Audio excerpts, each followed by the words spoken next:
الحمد لله وكفى وسلام على عباده الذين اصطفى أما بعد فأعوذ بالله من الشيطان الرجيم بسم الله الرحمن الرحيم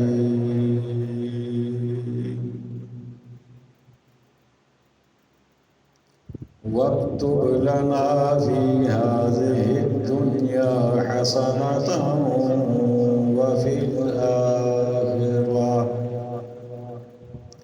إنا هدنا إليك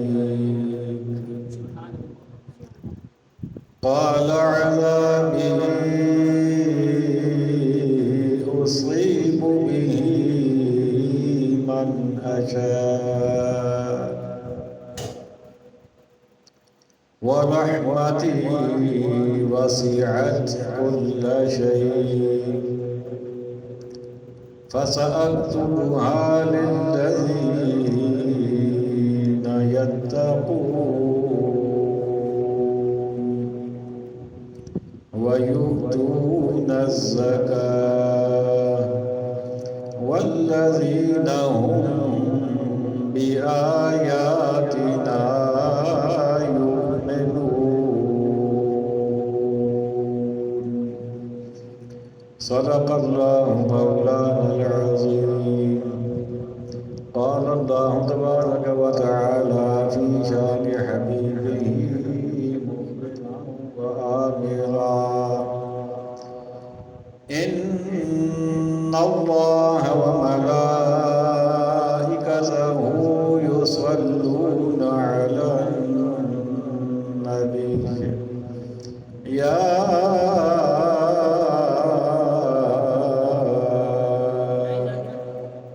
أيها الذين آمنوا صلوا عليه وسلموا تسليما مل کر پڑھیے صلی اللہ علیہ کا یا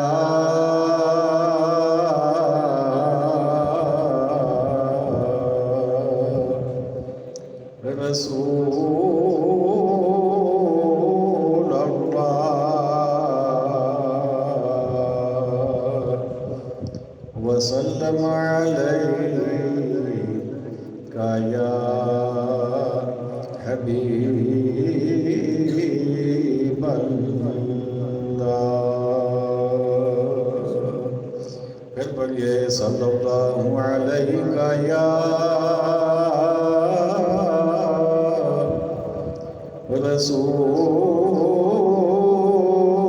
رسول اللہ وسلم علیک یا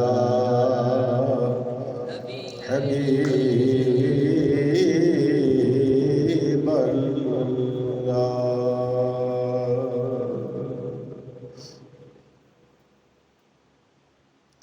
واجب سطح عظیم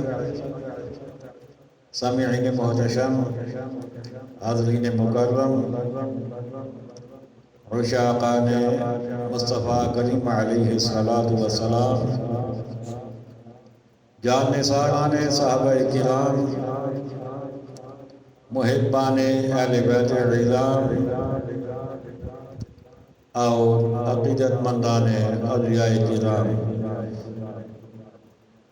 اللہ تبارک و تعالی جل جلالہ و تم برہانہ و اعظم شانہ کے مقدس مطہر اور مبارک کلام مجید میں سے سورۃ الاعراف کی ایک آیہ مبارکہ تلاوت کرنے کی سعادت خالق کائنات نے مجھے عطا فرمائی اور آپ نے سننے کا شرف حاصل فرمایا۔ دعا گو رہیں خالق کائنات ہر کہنے، سننے، سمجھنے، عمل کرنے اور آگے پہنچانے کی ہم سب کو توفیق عطا فرمائے۔ ارشاد ربانی ہے، انسان رب کی بارگاہ میں دعا کرتا ہے اور رب سے اس کی رحمت مانگتا ہے، اور ظاہر ہے کہ یہ انداز رب نے خود ہی سکھایا ہے کہ اے میرے بندو مجھ سے میری رحمتیں طلب کیا کرو۔ وَاكْتُبْ لَنَا فِي هَذِهِ الدُّنْيَا حَسَنَةً وَفِي الْآخِرَةِ،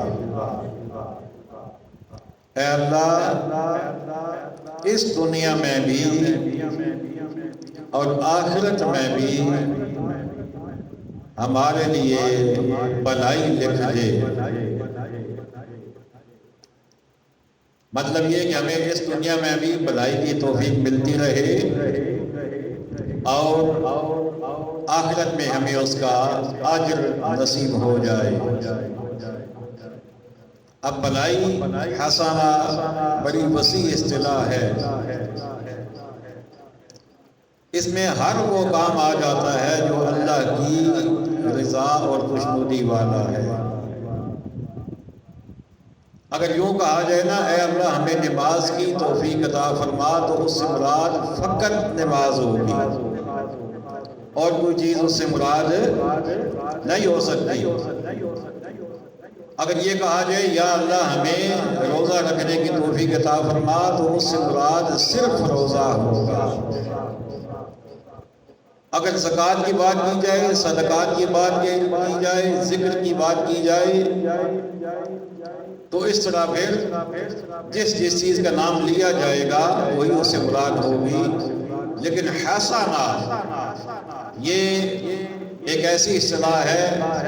جس میں نماز بھی آ جاتی ہے، جس میں روزہ بھی آ جاتا ہے، جس میں صدقات بھی ہیں، جس میں خیرات بھی ہیں، جس میں تسبیحات بھی ہیں، جس میں تحلیلات بھی ہیں، یعنی ہر وہ کام جو اللہ کو راضی کرنے والا ہو وہ اس میں آ جاتا ہے۔ تو یہ بڑی جامع دعا ہے۔ اسی لیے ایک اور مقام پر جو دعا ہے ربنا آتنا فی الدنیا حسنۃ وفی الآخرۃ حسنۃ وقنا عذاب النار، تو یہ بھی وہی دعا ہے، اس میں بھی نیکی اور بھلائی مانگی گئی اور دنیا کی بھی مانگی گئی اور آخرت کی بھی مانگی گئی۔ تو یہ دونوں دعائیں ملتی جلتی ہیں۔ اب رب نے اس کے جواب میں فرمایا کہ قال عذابی اصیب بہ من اشاء، فرمایا کہ میرا عذاب اسی کو پہنچے گا جسے میں چاہوں گا، یعنی جس کو عذاب پہنچانا میں چاہوں گا میرا عذاب اسی کو پہنچے گا۔ مطلب یہ کہ تم تو بھلائی مانگ رہے ہو، تم تو اچھائی مانگ رہے ہو، تم تو راہ راست مجھ سے طلب کر رہے ہو، لیکن ایسے لوگ جو نہ مجھ سے راہ راست طلب کرتے ہیں نہ وہ راہ راست کی جانب آتے ہیں، تو ایسے لوگ کفر کی حالت میں مر جائیں اور اسی حالت میں وہ اگلی دنیا کو چلے جائیں، تو فرمایا کہ پھر ایسے لوگ میرے عذاب کے مستحق ہو جاتے ہیں، اور میرا عذاب اسی کو ملے گا کہ جسے میں عذاب دینا چاہوں گا۔ اور یہ ظاہر بات ہے کہ اللہ تعالیٰ کسی بھی نیک آدمی کو عذاب نہیں دیتا، اس کی مشیت ہی یہ نہیں ہے، وہ چاہتا ہی یہ نہیں ہے۔ عذاب ہمیشہ گناہگاروں کو ہی اللہ دیتا ہے۔ ہاں ایماندار ہو اور گناہگار بھی ہو تو اللہ اگر چاہے تو اپنے کرم سے اسے عذاب سے بچا لے، اسے کوئی روک نہیں سکتا، لیکن اگر وہ عذاب دینا چاہے تو پھر بھی اسے کوئی روک نہیں سکتا۔ میں عذابی اصیب بہ من اشاء، میرا عذاب اسی کو پہنچے گا جس کو میں عذاب دینا چاہوں گا۔ اب اس سے آگے چونکہ رحمت مانگی گئی تھی اللہ سے بھلائی مانگی گئی تھی، تو اللہ تعالیٰ نے فرمایا کہ فرمایا رحمتی واسعت کل شیء، فرمایا میری رحمت تمام چیزوں سے زیادہ ہے، وسیع ہے۔ یہ زمین تمہیں بڑی وسیع نظر آتی ہے، اس کا کوئی کنارہ تمہیں نہیں ملتا، لیکن میری رحمت اس زمین سے بھی وسیع ہے۔ ساتوں زمینیں اکٹھی ہو جائیں تو رب فرماتا ہے میری رحمت ان سے بھی وسیع ہے۔ ساتوں آسمان مل جائیں، ساری زمینیں، سارے آسمان، ہر چیز جمع ہو جائے، رب فرماتا ہے میری رحمت ان سب سے زیادہ وسیع ہے، ان سب سے زیادہ بڑی ہے۔ یعنی رب بتا یہ رہا ہے کہ تم مجھے رحمت مانگ رہے ہو، میری رحمت میں کمی نہیں ہے۔ ہاں، میری رحمت لینے کے کچھ اصول ہیں، کچھ ضابطے ہیں، کچھ طریقے ہیں، ان کے مطابق چلو گے تو تم میری رحمت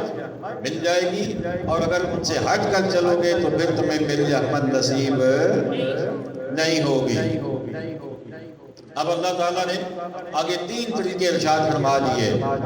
فرمایا میری رحمت تو مل جائے گی لیکن یہ 3 کام کرو گے تو تمہیں میری رحمت ملے گی۔ اب آئیے رب کا قرآن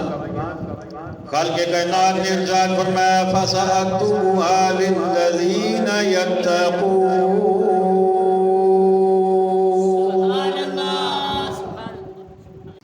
وَيُؤْتُونَ الزَّكَاةَ وَالَّذِينَ هُمْ بِآيَاتِنَا يُؤْمِنُونَ۔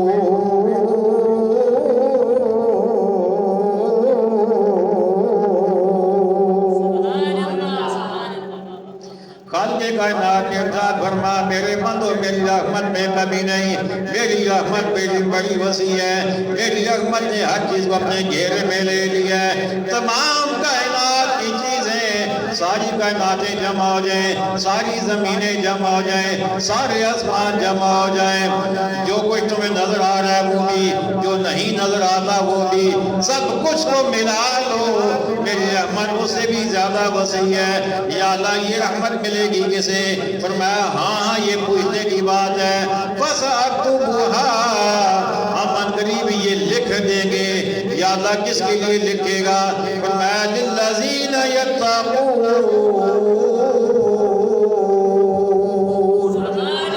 فرمایا ہم یہ رحمت اسے عطا فرمائیں گے جو ڈرنے والے ہیں۔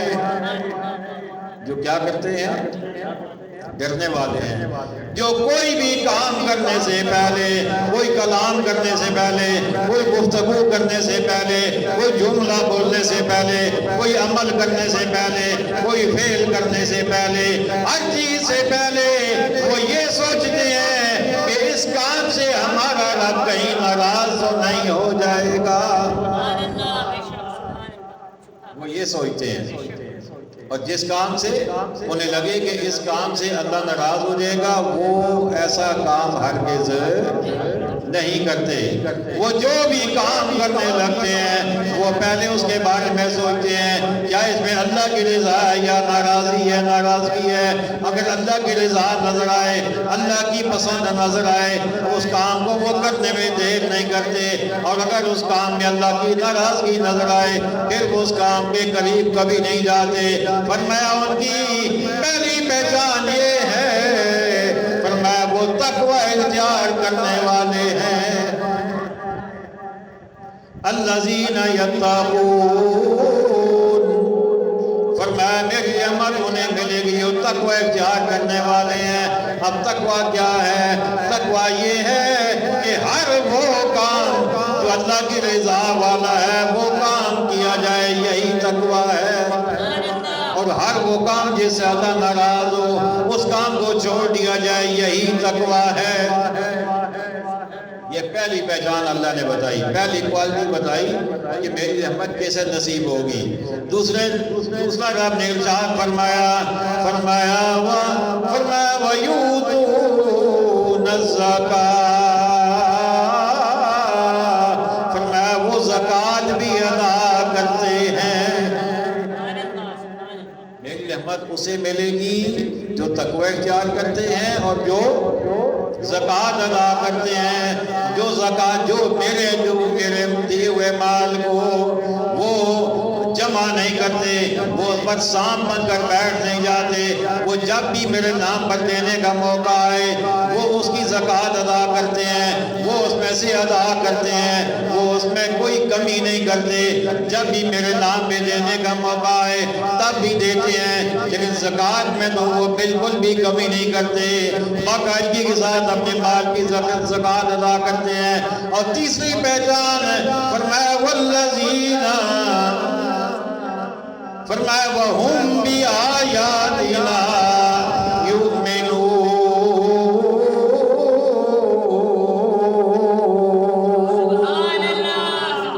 فرمایا وہ میری آیتوں پر ایمان بھی لاتے ہیں،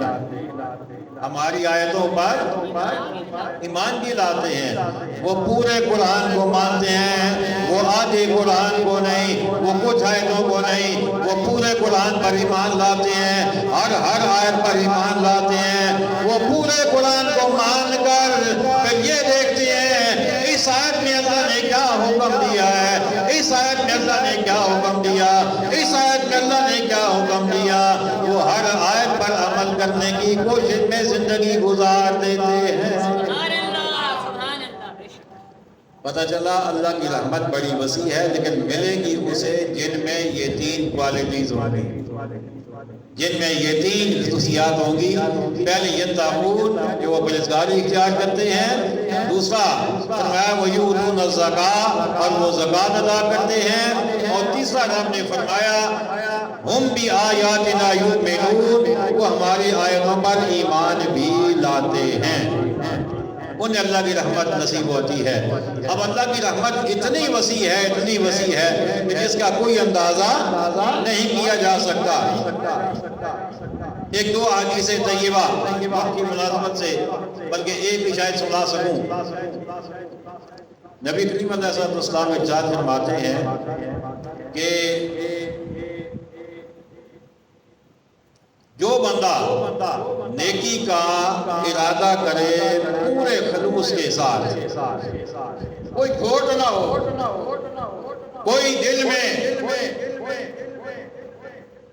دکھلاوے کی بات نہ ہو، پوری خلوص نیت کے ساتھ نیکی کا ارادہ کرتا ہے۔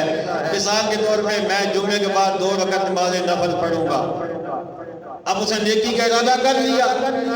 ارادہ کرتے وقت اس پہ دل میں مکمل طور پر ارادہ تھا کہ میں واقعی نفل پڑھوں گا، جیسے ہی وہ یہ نیت کرتا ہے اللہ تعالیٰ اس کے لیے ایک نیکی اس کے نام اعمال میں لکھ دیتا ہے۔ ابھی اسے نفل پڑھے نہیں ہے، ایک نیکی اس کے نام اعمال میں لکھ دی جاتی ہے، بعد میں اگر وہ نفل پڑھ لے تو پھر نفل کا ثواب الگ ملے گا۔ لیکن اگر کسی مجبوری کے تحت کہ بندہ جمعے سے فارغ ہوا، باہر گیا، خدا نخواستہ ایکسیڈنٹ ہو گیا، بیمار ہو گیا، کوئی گھر کا کام پڑ گیا، کوئی اور اسے بھول ہی گیا یا وقت ہی نہ مل سکا، نہیں پڑھ سکا، لیکن ارادہ پکا تھا جب اس نے نیت کی تھی، تو ایک نیکی تو اسے پہلے مجھے حالانکہ وہ پڑھ نہیں سکا،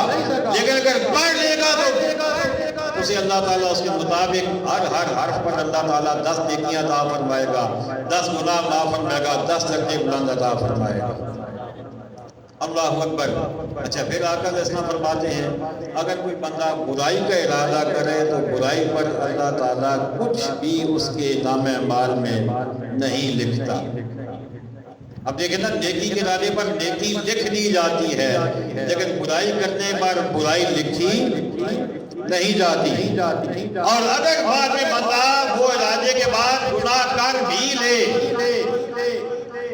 تو ایک گناہ پر ایک ہی گناہ لکھا جائے گا، 10 نہیں لکھے جائیں گے، لیکن نیکی ایک کرے گا تو 10 لکھے جائیں گے، یعنی یوں جیسے اس نے 10 نیک عمل کیے، 10 نیکیاں کی، 10 اس کے نام اعمال میں درج ہو جائیں گی۔ اللہ اکبر۔ ایک روایت میں آتا ہے کہ اب اللہ کی رحمت کا اندازہ کیجیے نا کہ قیامت کا میدان ہوگا، 2 بندوں کو اللہ تعالیٰ بلائے گا اپنے پاس اور بلا کر ان کے نام اعمال ان کے سامنے کرے گا، اور دونوں جو ہے وہ جہنم کی حقدار ہو جائیں گے، نیکیاں کم پڑ جائیں گی، گناہ زیادہ ہو جائیں گے۔ اللہ تعالیٰ ارشاد فرمائے گا ان دونوں کو جہنم میں لے جاؤ۔ اب فرشتے دونوں کو پکڑ کر جہنم کی جانب لے کر جب چلیں گے، بڑا دلچسپ حدیث پاک میں یہ منظر بیان ہوا کہ جب فرشتے لے کر چلیں گے نا تو ایک بندہ دوڑ لگا دے گا، پوری قوت کے ساتھ دوڑنا شروع کر دے گا جہنم کی طرف، اور دوسرا جو ہے اسے فرشتے لے کر ادھر چلے گئے جہنم کی طرف، وہ پھر مڑ کے پیچھے دیکھے گا، قدم آگے بڑھانا نہیں چاہے گا، بالکل قدم اپنے روک لے گا، پھر پیچھے دیکھے گا، یعنی اللہ کی رحمت کے انتظار میں، اور ایک جو ہے وہ دوڑ لگا دے گا۔ اب اللہ تعالیٰ فرمائے گا ان دونوں کو واپس لے آؤ، حالانکہ وہ سب کچھ جانتا ہے، لیکن وہ فرمائے گا دونوں کو واپس لے آؤ۔ جب دونوں واپس آئیں گے نا،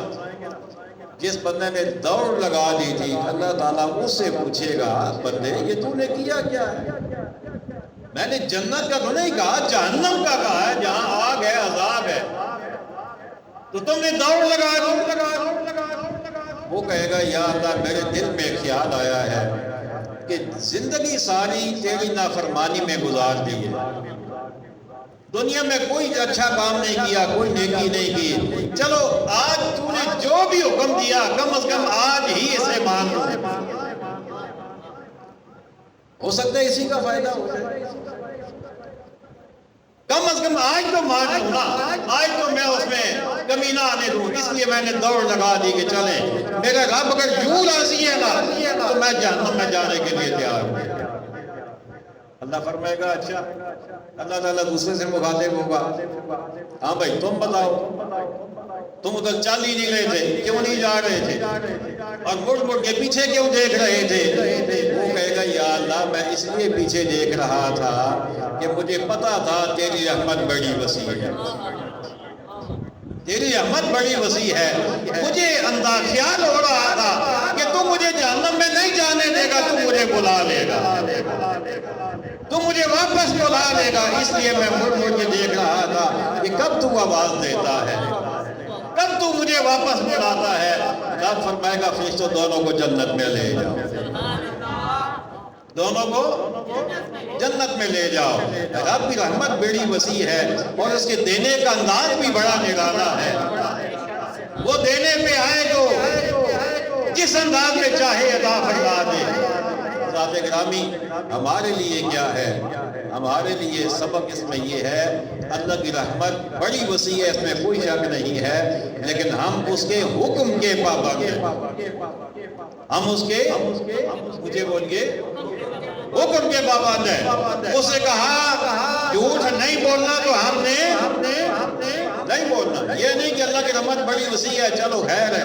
یہ نہیں۔ اس لیے رب نے فرمایا کہ اے یا ایھا الانسان ما غرک بربک الکریم، اے انسان تجھے کس چیز نے اپنے رب کے بارے میں دھوکے میں ڈال دیا؟ دھوکے میں شیطان ڈالتا ہے، کیسے دھوکے میں ڈالتا ہے؟ کہتا ہے چلو خیر ہے، یہ دنیا چند دن کی ہے، بعد میں توبہ کر لینا، اللہ کی رحمت بڑی وسیع ہے وہ معاف کر دے گا، لیکن توبہ کا موقع نہ ملا تو پھر موت کا کوئی پتہ تو نہیں، ایک زمے کا پتہ نہیں ہے، اور اللہ کی رحمت کو ذہن میں رکھ کر دلیر ہو جانا گناہوں پر یہ کسی صورت بھی مناسب نہیں ہے۔ ایمان 2 چیزوں کا نام ہے، خوف اور امید۔ کتنی چیزیں؟ 2 چیزیں، خوف اور امید۔ خوف ہر وقت طاری رہنا چاہیے بندے پہ، اور اس خوف کی تحت بندہ ہر وقت نیکی کی جانب راغب رہے، اللہ کے احکامات کو مانتا رہے، یہ خوف کی علامت ہے۔ اور امید یہ ہے کہ یا اللہ میری عبادتیں قابل قبول ہیں یا نہیں، لیکن تو اپنی رحمت سے مجھے مایوس نہیں کرے گا، تیری ہمت بڑی وسیع ہے، تو مجھے مایوس نہیں کرے گا، لیکن خوف غالب رہنا چاہیے دنیا میں، اور جب موت کا وقت آئے تو پھر امید غالب ہو جانی چاہیے۔ اللہ تعالیٰ مقاصد صحیحہ اعمال صالحہ کی توفیق عطا فرمائے۔ وما علینا الا البلاغ المبین۔